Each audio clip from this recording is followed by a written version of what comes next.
Welcome to Burn the Ship, the podcast that helps entrepreneurs go all in on their business, and we introduce them to professionals that can help them to do so. Today, we have a very special guest, Allison with the Adversity Academy. How are you doing today? I'm doing great, man. Thank you for having me. Excellent, excellent. Hey, listen, we understand that time is one of our most valuable resources, so go ahead and jump into it and tell us a little bit about your journey.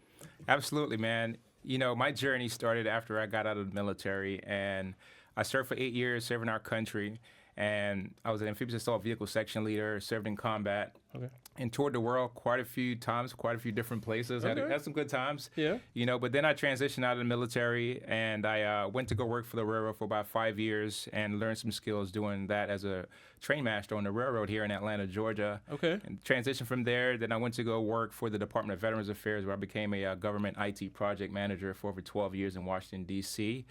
And after doing that, you know, I said I want to get into business. So I bought a franchise, bought a construction company, ran that company for several years, and realized that the franchise model, business model, was not for me.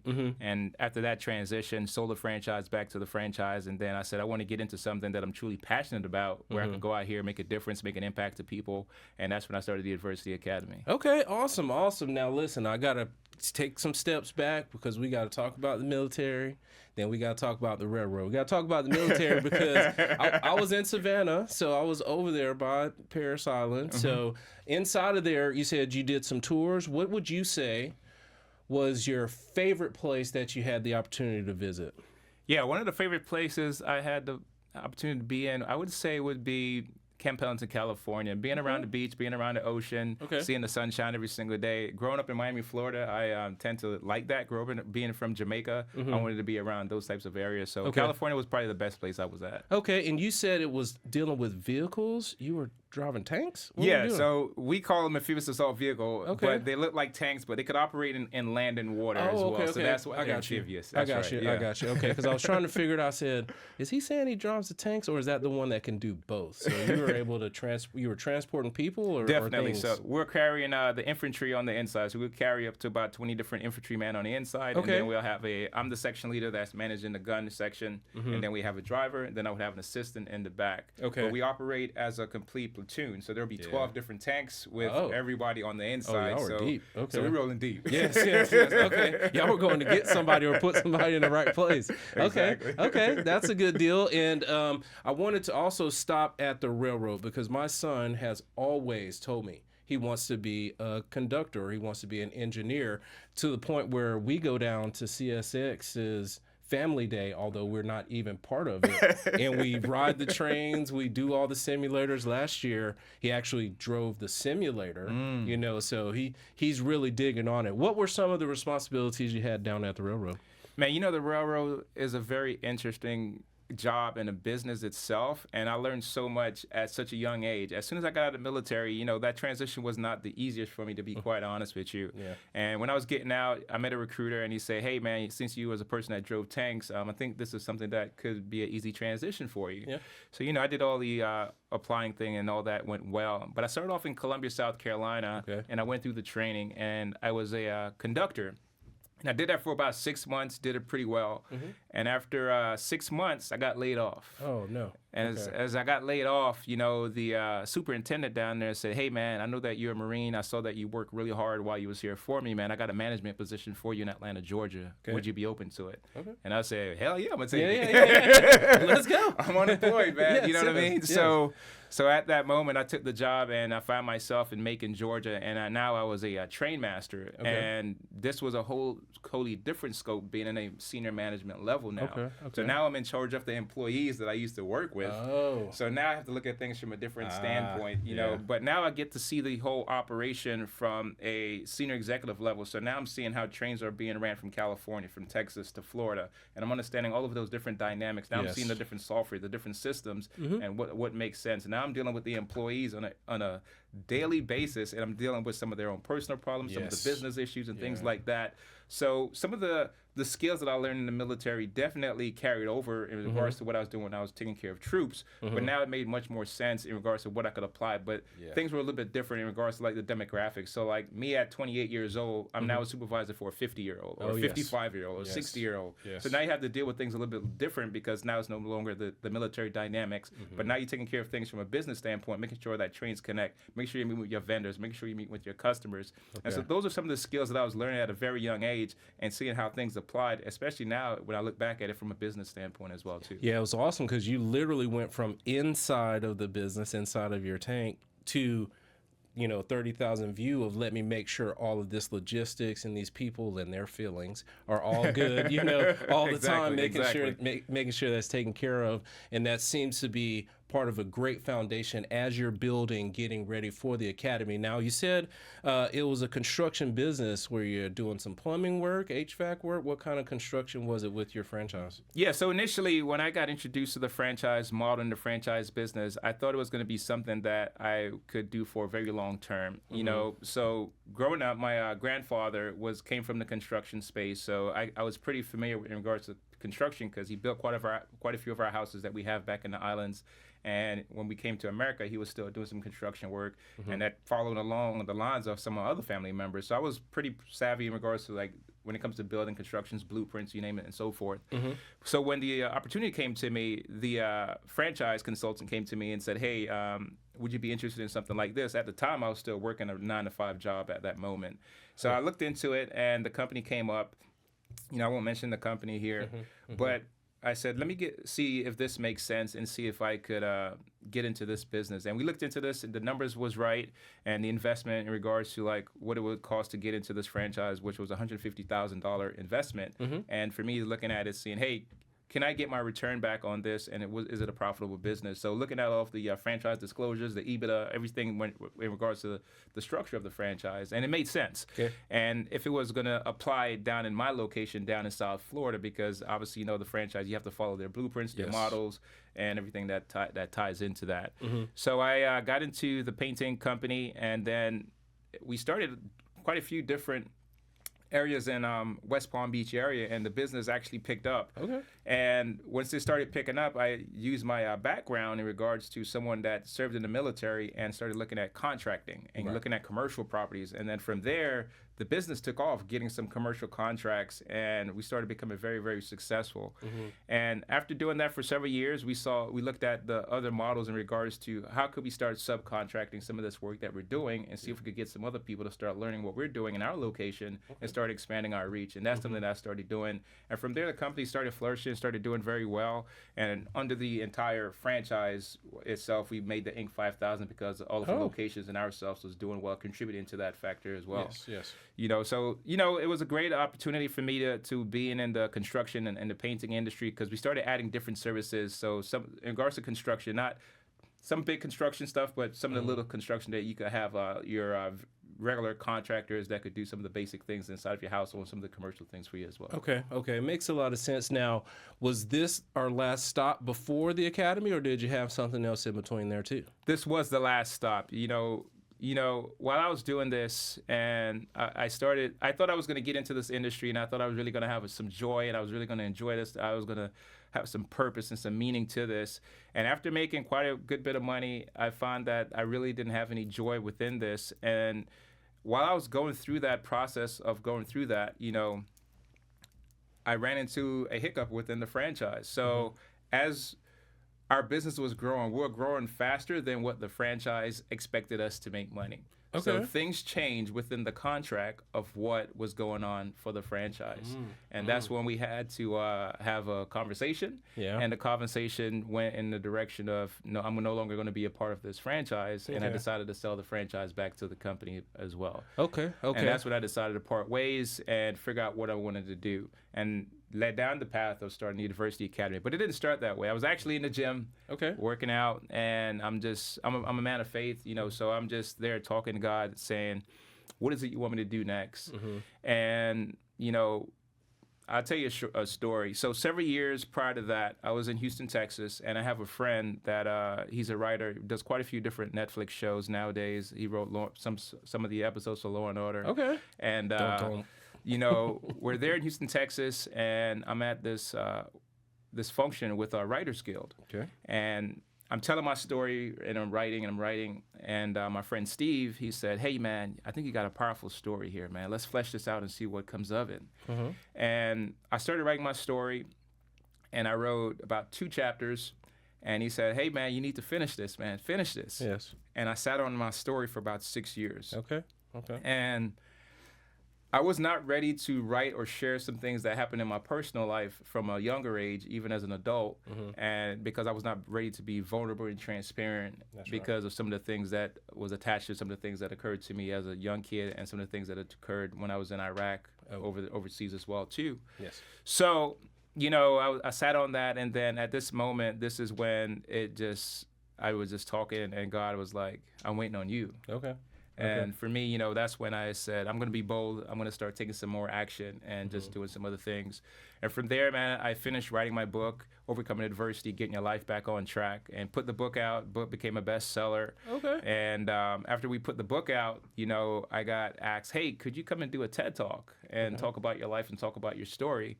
And I did that. And I went on stage and told my story, spoke for 16 minutes, rehearsed for 3 months. I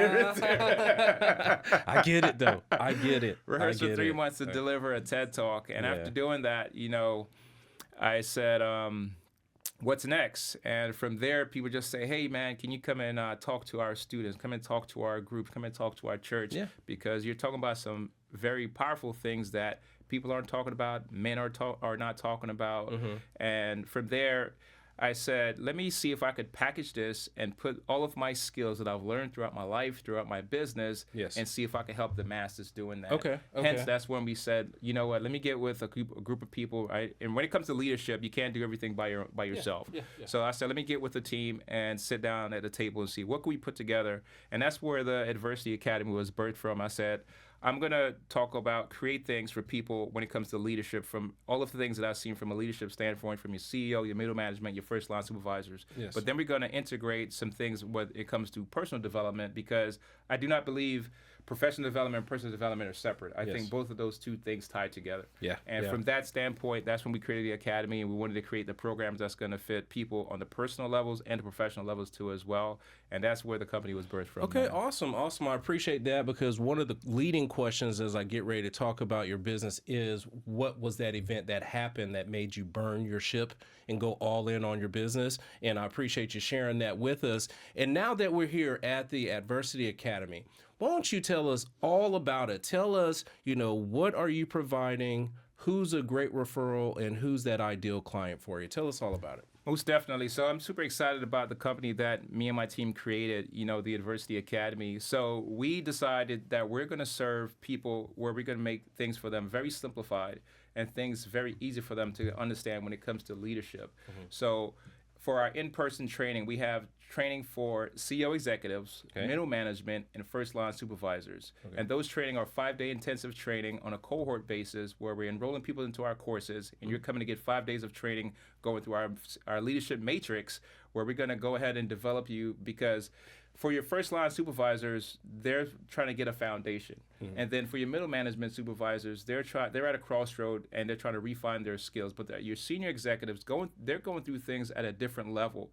What we found was that, and from my experience, is that leadership, there's no continuity all the way through, but as people through succession, people leaving, things like that. So it was like, how could we create leadership development and have it congruent, has a consistency all through the board? So that's where we created those types of programs. And then on the personal development side, we want to create online programs too as well. So now we have online programs for your personal development, professional development, your entrepreneurs, and definitely I wanted to create something for our veterans too as well. So when it comes to the ideal client and ideal partners, is that, so for our in-person training, primarily we're looking at companies that are having close to over 200 employees that you could send people off to do some of those training, where you could come for 5 days and get a all intensive training. For the middle management and the first line supervisors, those are somewhere between your employees, around 50 to 100 employees within your organization. And then the online programs too as well is for anyone that's really willing to dive into their own personal growth and their own personal journey, because that more so is the B2C type of service that we're offering. Yes. The other services before as above is for your B2C. Okay. What we also is noticing that now as of late is that we're getting into the government contracting space. So now we're providing some of these services to the government as well too, where we just landed 2 different contracts serving the government too as well. So ideally, we work with HR clients. We're heavily in the transportation space, the medical space.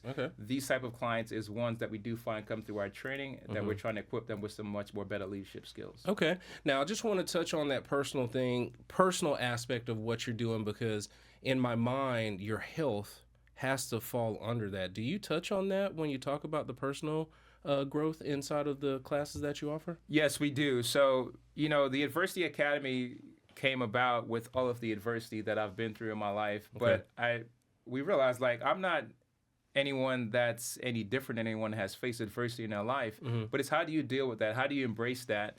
But then if you want to take it another step, how do you become much more resilient when dealing with adversities and things like that? And for me on my journey, I struggle with mental health, PTSD. I had a traumatic brain injury. When I was in Iraq, I was blown up by a car bomb. Okay. So sorry. Sorry to talk about it. My bad. No worries, man. Okay. So I had to deal with a lot of things, and then my transition out of the military was not the smoothest transition. I had to deal with some things. I was married, I was divorced, going through a whole bunch of things there, and trying to deal with that. And I had to take that into the workplace. I had to take that into the business space, and I realized I was not being optimal in operating at my 100% factor where I could have. So that's when I said, I'm going to get some help mentally so I could make sure that I could perform at my peak performance for myself, for my staff, for my family, for my team. And doing so, I said, how can I incorporate and have the mental well-being, the aspects and tied into our business? So then we had to partner with people that could come in and work with people and train them mentally, physically, emotionally, to make sure we tie some of those things into our program. Okay, makes a lot of sense, because if I've always had the mindset, if you can't take care of yourself, how can you take care of the masses? That's why I asked inside of the personal part, do you make sure you talk about the health? Because if I can't breathe walking up the stairs, how am I expected to lead a crowd? Most definitely, man. You're not going to be any good to anybody else if you can't at least work on yourself first. Yeah, good deal. Now, you've given us a pretty good framework of who it is that you're trying to help. I always ask about referral partners also. And what I mean with our credit card processing, CPAs, bookkeepers, those software developers are good referral partners because they send us over opportunities. Who does that look like for you as the entrepreneurs that are watching today can try to connect you to those people? Definitely. Good referral partners is definitely people that's within the HR space, companies that are within the headhunting space as well, too. And then for companies that are working with your high-level CEOs and executives, then you could send those clients to our way, too, as well. Okay, good deal. Now, we definitely appreciate you talking about the business and giving us some insight on that. What I want to touch on next are some of those skills that you have acquired over time. I know we've talked about resiliency, we've talked about leadership, but do you mind sharing with the entrepreneurs that are watching today some of those skills that you have acquired that maybe they can use inside of their business? Most definitely. Number one skill that I've learned throughout the years is how to communicate with people. And that's something that I thought got lost throughout many different things that I've seen. And I say that because when I first got in the military, I had to learn what was going on and how to communicate and how to deal with people that was in authority or higher leadership level. But then once I went through that transition of I become a leader in the military, I had to start leading troops and how to communicate with them. I'm getting guys that's coming in at 18 years old, 17 years old, 20 years old sometimes. And now I have to deal with some of the things that they're bringing into the military, how to communicate with them and get them to do what you're trying to ask them to do effectively and efficiently. Then I realized that skill came over when I started working on a railroad. But now, as I mentioned before, I'm dealing with men that are 55 years old, right? So how can I communicate with these guys and have them still move our intermodal trains, get trains on time, show up to work on time, still go home and take care of their wife, their kids, and so on and so forth. So learning that skill in regards to how to communicate, have a little bit of empathy, how to relate to people, how to communicate with people, how to go through some problem solvings with them and make sure that you're still serving them and deliver to them at a high value rate. And then when I decided to start my own company, now I'm in the space of hiring people and going through that process of like explaining to them what our company is about, what is our mission, what is our vision. and then making sure that they're on board to fit inside of our culture, and making sure even communication from the standpoint of like what's on our website, what's on our hiring process, to make sure that these people are going to be the right fit that comes into work into our company. So definitely one of the best skills that I've learned was how to communicate with people and make sure that it's effective. Okay, awesome. And look, I was looking through the site, I was looking through your bio, and I just want you to talk about the resiliency aspect of things and why that's important for a business owner. Because as I looked through the site and I looked through your bio, I saw resiliency at least 15, 20 times.